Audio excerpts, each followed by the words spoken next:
നെയ്യാറ്റിൻകരയിൽ 40 gram MDMA-യുമായി യുവാവ് excise സംഘത്തിൻ്റെ പിടിയിൽ.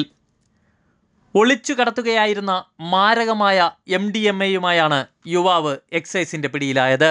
പോത്തൻകോട് സ്വദേശി 39 വയസ്സുള്ള ഷൈജുവിനെയാണ് 40 ഗ്രാം MDMA-യുമായി നെയ്യാറ്റിൻകരയിൽ വെച്ച് എക്സൈസ് സംഘം പിടികൂടിയത്. പ്രാഥമിക ചോദ്യം ചെയ്യലിനിടെ എക്സൈസിനോട് ഷൈജു പറഞ്ഞത് ഇങ്ങനെയാണ്: ഗൾഫിലുള്ള ഷുക്കൂർ എന്നയാളുടെ നിർദ്ദേശപ്രകാരമാണ് താൻ MDMA കടത്തിയതെന്നും പ്രതി സമ്മതിച്ചു. കഴക്കൂട്ടത്തു നിന്നും വാങ്ങി പാറശാലയിലേക്ക് കൊണ്ടുപോകുകയായിരുന്നു ഈ മയക്കുമരുന്ന്.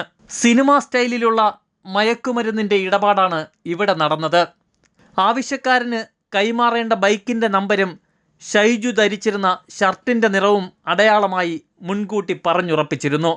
ഈ അടയാളങ്ങൾ വെച്ച് പാറശാലയിൽ മയക്കുമരുന്ന് മറ്റൊരാൾക്ക് കൈമാറാനായിരുന്നു പദ്ധതി. എന്നാൽ രഹസ്യ വിവരത്തിൻ്റെ അടിസ്ഥാനത്തിൽ എക്സൈസ് സംഘം നടത്തിയ കൃത്യമായ ഇടപെടൽ പ്രതി വലയിലാവുകയായിരുന്നു. മയക്കുമരുന്ന് കച്ചവടത്തിന് പിന്നിലെ പ്രധാന സൂത്രധാരന്മാരെ കണ്ടെത്തുവാനും എക്സൈസ് സംഘം വിശദമായ അന്വേഷണവും ആരംഭിച്ചു. സിനിമയെ വെല്ലുന്ന തരത്തിലാണ് MDMA-യുടെ വിൽപ്പന. വിൽക്കുന്നയാളെയോ വാങ്ങുന്നവരെയോ തിരിച്ചറിയാൻ കഴിയാത്ത തരത്തിൽ സമയാസമയം ഡ്രസ്സിൻ്റെയും വാഹനത്തിൻ്റെയും കളറും നമ്പരും പറഞ്ഞുകൊണ്ടായിരുന്നു കച്ചവടം. എക്സൈസ് സംഘത്തിനെ കബളിപ്പിക്കുകയാണ് ഇതിന് പിന്നിലെ ലക്ഷ്യവും.